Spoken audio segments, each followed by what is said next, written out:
Jadi makanya ketika melihat gejolak-gejolak seperti Demak, mereka itu meremehkan.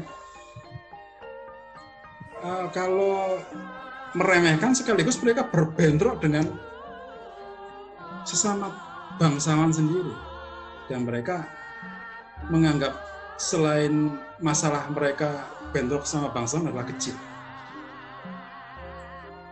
Kalau kita Indonesia, kalau kita tarik ke Indonesia sekarang, kalau Indonesia meremehkan juga, bersikap sama seperti itu, ya kemungkinan besar bisa jadi ada peristiwa persekusi aparat diam saja. Ada peristiwa intoleransi aparat diam saja. Ini mirip sama zaman Mojopahit. Kalau zaman Mojopahit kan lebih meremehkan ya. Ketika Demak membangun kekuatan angkatan bersenjata pasukan jihad 1475 ya, 75. Terus 1475 terus menguji kekuatan pasukannya dengan menyerang Semarang selama 1.000 orang pasukan jihad, dan Semarang diluluh lantakkan. Dan Majapahit santai saja. Majapahit pikir kecil Demak, kecil, nanti gampang lah nanti urusan masalah Demak itu. Padahal sudah jadi ancaman waktu itu, sudah sangat nyata. Nah, kalau Indonesia juga seperti itu juga. Berarti mau mengulangi masa Majapahit. Bisa jadi. Makanya seringkali saya itu kadang mengkritik, ayolah tegas lah. Pada intoleransi itu harus bersikap lebih tegas. Jangan didiamkan saja. Nanti banyak yang kaya karena jual materi 6.000. Apa-apa bisa diselesaikan dengan materi. Demikian Mas Trian. Terima kasih Pak. Saya jadi ingat beberapa penemuan ya, bukan beberapa ya. Banyak penemuan patung Majapahit itu tinggal kepala saja Pak. Ya, tinggal kepala saja. Yang ditemukan kepalanya Pak Stoyo. Ya, yang ditemukan kepalanya. Lepas kepalanya. Iya, lepas kepala. Oke. Apakah harus bertarikat kalau memahami atau menjalankan ajaran kejawen, Pak? Boleh bertarikat boleh. Kalau ajaran yang asli kejawen ini masih berkembang di sekitar keraton Jawa ya. Di Solo juga masih ada tarikat yang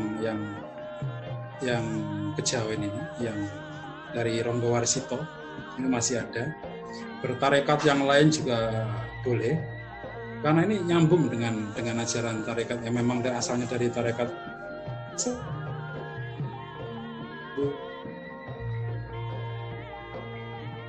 Maka perbedaannya cuma sedikit. Saya ambil contoh seperti kalau di kejawen ini mengenal 4 nafsu manusia, amarah, sufiyah, mutmainah, alwamah. Di beberapa tarekat ada yang mengenal 7, jadi ada tambahan 3. Tapi kebanyakan tarekat-tarekat lain juga sama, cuma 4. Jadi amarah, sufiyah, mutmainah, alwamah. Cuman di bagian-bagian itu saja yang mungkin berbeda. Karena memang kejawen ini memang asalnya dari tasawuf Islam. Jadi intinya yang diajarkan itu adalah tri tunggal kalau bahasa kejawennya. Allah, Muhammad, Rasul. Allah ini adalah yang mutlak. Muhammad ini adalah cahaya dari Allah. Jadi Allah itu menciptakan semesta ini dengan perantaran cahaya yang dinamakan Nur Muhammad. Rasul ini utusan. Siapakah itu? Percikan Allah, roh manusia. Jadi Allah, Muhammad, Rasul. Ini Tritunggal. Ajaran tasawuf semuanya itu yang diajarkan. Fondasi dasarnya itu. Jadi ada Allah, Muhammad, Rasul. Apapun ajaran tasawufnya kebanyakan ke situ. Mungkin ada pengembangan lain, ya maklum lah, karena memang kan berbagai sekte kan juga akan membawa tampilan-tampilan yang lain biar tidak sama dengan sekte temannya. Demikian Pak Stoyo. Oke Pak, ada pertanyaan lagi nih. Apakah perbedaan Jawa Dipa dan kepercayaan animisme, Pak? Animisme itu kan istilah pemberian orang akademisi Eropa ya. Jadi mereka tuh memandang dari sudut pandang Kristiani. Jadi orang Kristiani itu kalau melihat selain agama Abrahamik itu ya dipandang sebagai penyembah berhala, kafir, penyembah berhala. Dan ini yang disematkan kepada ajaran asli Jawa ketika para akademisi Eropa mempelajari ajaran asli Jawa seperti apa. Dan mereka dengan seenak pemahaman mereka sendiri menyebut animisme dinamisme. Sebenarnya bukan animisme dinamisme ya. Istilah yang tepat itu seperti penghinaan sebenarnya. Semacam keyakinan yang purba, yang udah barbar, yang primitif dan semacamnya. Sebenarnya adalah keyakinan bahwa Tuhan yang tidak tergambarkan itu meresap ke dalam seluruh ciptaan, ke dalam semua makhluk hidup. Jadi semua makhluk hidup itu memiliki inti sari hakikat diri yang adalah Tuhan itu sendiri. Ya, ini yang dengan sangat ceroboh disebut percaya kepada setiap benda ada rohnya. Animisme. Setiap benda ada kekuatannya, dinamisme, untuk kesaktian, untuk macam-macam. Kan para akademisi tidak salah, cuman mereka mengambil kesimpulan yang salah gitu. Cuman itu aja. Ya, tugas kita sekarang meluruskan. Demikian Mas Toyo. Terima kasih Pak. Waktu saya konsultasi sama profesor saya, profesor Jerman, Inggris, itu mereka mengatakan animisme aja, nggak ada dinamisme. Nggak tahu dinamisme itu bahasa dari mana. Mereka malah bingung Pak. Saya kasih tahu dinamisme. Gitu. Ya. Itu seluruh pelajar Indonesia kalau belajar tentang sejarah pasti tahu istilah dinamisme. Ya makanya itu. Tahu itu. Semuanya pasti tahu. Ya. Pak Yeremia, silakan tanya Pak. Mau langsung bicara aja kan? Rahayu, Pak Mas. Ya, Rahayu. Saya mau bertanya. Yang pertanyaan pertama saya itu mengenai tentang sosok Prabu Brawijaya kelima yang pernah menjadi pertanyaan banyak orang. Mengapa para raja-raja Jawa Islam selalu mengkait-kaitkan mereka dengan sosok Prabu Brawijaya kelima? Apakah itu merupakan bentuk legitimasi mereka? Itu yang pertama. Kemudian yang kedua, adakah kisah-kisah berbau tantra yang ada di dalam kisah rontal-rontal pada masa kerajaan-kerajaan Islam yang sebenarnya itu merupakan bentuk tantra? Terima kasih. Oke, pertanyaan pertama. Ya pastilah, karena orang Jawa itu kan masih mengagungkan Mojopahit ya.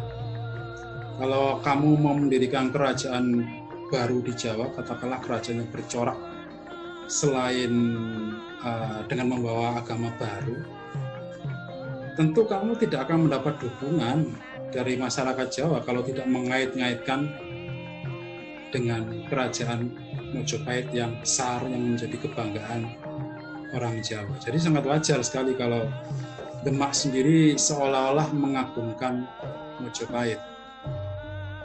Ya ini kan semacam pencitraan aja. Menurut saya masih pencitraan, karena biar orang Jawa, oh itu loh pewaris Mojopahit. Itu kan juga dari Mojopahit.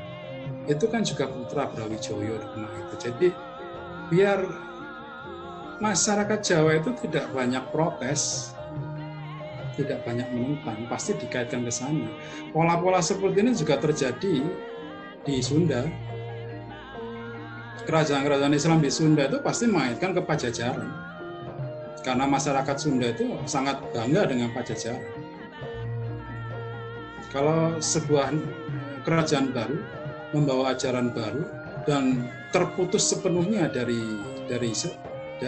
keagungan masa lalu, tidak bakal awet, tidak bakal banyak pendukung. Ini cuma pencitraan aja, politik aja. Yang kedua, ritual-ritual tantra itu banyak didapatkan di babat-babat yang berbahasa Jawa baru, cuman tidak jelas benar bahwa ini adalah ritual tantra. Seperti ritual Panembahan Senopati bertemu dengan Kanjeng Ratu Kidul, ini sebenarnya juga adalah proses transmisi tantra. Jadi Mataram Islam itu menggunakan dua pondasi Islam dengan figurnya Sunan Kalijogo, dan yang kedua adalah pondasi tantra dengan figurnya Kanjeng Ratu Kidul. Kisah bertemunya Panembahan Senopati dengan Kanjeng Ratu Kidul ini sebenarnya adalah proses tantra, mulai dari puasa, mulai dari persenggamaan antara Panembahan Senopati dengan Kanjeng Ratu Kidul, dan berbagai macam hal yang diceritakan di situ. Itu sebenarnya menceritakan tentang tantra. Dan ada, kalau kita mau metani satu persatu di babat Jawa itu ada ritual tantra seperti itu, tapi tidak disebutkan secara jelas. Jadi kalau kita bicara tentang tantra di Jawa setelah masa Majapahit, Demak itu sebenarnya lepas dari tantra. Jadi Demak itu memang sebenarnya ingin mendirikan negara Islam Puritan di Jawa. Bergeser ke Pajang, direbut oleh Pajang. Ini mulai muncul tantrisme masa lalu yang diwarisi oleh Panembahan Senopati. Jadi Mataram Islam itu sebenarnya adalah Islam di satu sisi, tantra di sisi yang lain. Dan itu tidak bisa disangkal, tidak bisa dibantah. Nantilah kalau